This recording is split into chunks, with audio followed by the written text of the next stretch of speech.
কঠিন বিপদের সময় এই দোয়াটি যদি নিম্নে আপনি 41 বার পড়তে পারেন তাহলে ইনশাআল্লাহুল আজিজ আমি মাজহারুল ইসলাম বলে দিচ্ছি আল্লাহ তাআলা আপনাকে গায়বী সাহায্য করবেন, যেটা আপনি কল্পনাও করতে পারবেন না। ইনশাআল্লাহ যত বিপদ আছে এই বিপদের মুহূর্তে আপনি যদি জাস্ট শুধুমাত্র ছোট্ট এই দোয়াটা আমাদের মুখের সামনে, যেটা আগিসনি ইয়া রহমান, এই ছোট্ট দোয়াটা যদি আমরা নিম্নে 41 বার পড়তে পারি ইনশাআল্লাহুল আজিজ আমি বলে দিচ্ছি আল্লাহ তাআলা গায়বী সাহায্য করবেন। একেবারে বিপদ আচ্ছন্ন, একেবারে বিপদে নিবেদিত হয়ে গেছেন, চারদিক থেকে অন্ধকারাচ্ছন্ন অন্ধকার আপনাকে ছেয়ে রেখেছে। মনে রাখবেন এই বিপদের সময় আল্লাহর উপর ইস্তেআনাত রেখে, ইত্তেবা রেখে, ধৈর্য ধারণ করে আপনি যদি আল্লাহর কাছে চাইতে পারেন এই ছোট্ট দোয়াটা পড়ে 41 বার নিম্নে পড়বেন, একেবারে সর্বোচ্চ যতবার পড়তে পারেন বেশি বেশি যদি পড়েন ইনশাআল্লাহ যত বিপদই থাকুক না কেন একেবারে দুনিয়ার সবার কাছ থেকে আপনি একেবারে সাহায্য পাওয়ার, আশা পাওয়ার,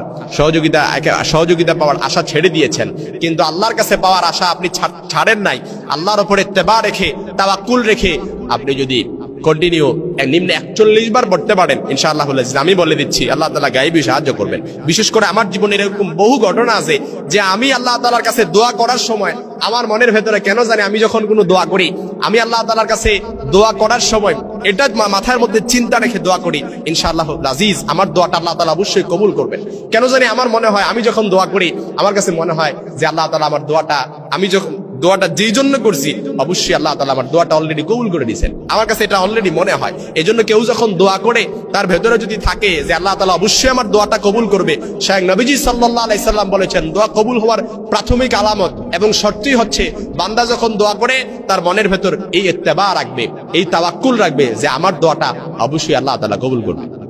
আর আপনি যখন দোয়া করেন আপনার ভেতরে যদি এটা চিন্তাধারা থাকে, এই টেনশনটা থাকে যে আমি দোয়া করছি আল্লাহ কবুল করলে করলো, না করলে নাই, আর আমি না খান্দা গুনাহগার মানুষ, জীবনে তো কম গুনাহ করছি না, আমার দোয়াকে আল্লাহ তাআলা কবুল করবেন। এই টেনশন যদি আপনার ভেতরে থাকে, এই ইন্টেনশন থাকার কারণে আপনি প্রথমেই আপনার উপরে আল্লাহর প্রতি তাওয়াক্কুলটা কমে গেছে, যার কারণে দোয়াটা কবুল হয় না। এজন্য যেই দোয়াটা করেন না কেন সর্বপ্রথম আপনার ভেতরে ইন্টেনশন থাকবে যে অবশ্যই আল্লাহ তাআলা আমার দোয়াটা কবুল করবে, যেন কবুল হয়ে গেছে। সুবহানাল্লাহ, মুস্তাজাবুদ দাওয়ার মতো আল্লাহ তাআলা দোয়াটাও কবুল করে নেবেন। সুতরাং যত বিপদই থাকুক না কেন, মামলা মোকদ্দমায় জড়িয়ে আছেন, ঋণে জর্জরিত আছেন, কোমর বাঁকা হয়ে গেছে, সোজা করতে পারেন না, মেরুদণ্ড বাঁকা হয়ে গেছে, পেছনে যে কেউ ঠেস দিয়ে আপনাকে উঠাইবে এরকম মানুষও নাই, কারণ আপনি ছাড়া আপনার পরিবারে আর কোনো অভিভাবক কেউ নাই। মনে রাখবেন কেউ অভিভাবক না থাকলেও আল্লাহকে অভিভাবক মেনে বিপদের সময় কঠিন মুহূর্তে আপনি যদি আগিসনি ইয়া রহমান এই দোয়াটা 41 বার পড়তে পারেন ইনশাআল্লাহুল আজিজ ঋণে জর্জরিত আছেন ঋণ মুক্ত করে দিবেন, বিপদে জর্জরিত আছেন বিপদ মুক্ত করে দিবেন, অভাব অনটন সবকিছু আপনাকে ছেয়ে ফেলেছে, কষ্টে হতাশায় দুঃখ কষ্টে এমন ভাবে জীবন নিবেদিত হয়ে গেছে এই দুঃখ কষ্ট লজ্জায় কারো কাছে বলতে পারেন না, কারো কাছে সাহায্য চাইতে পারেন না। কারণ যদি সে ফকির হয়, কেউ যদি ফকির হয় সে কারো কাছে সাহায্য চাইলে পড়ে তার কাছে কোনো কিছু মনে হয় না, কারণ সে ফকির, তার ইজ্জত সম্মান বলতে কোনো কিছু নাই। কিন্তু আপনার তো সামান্য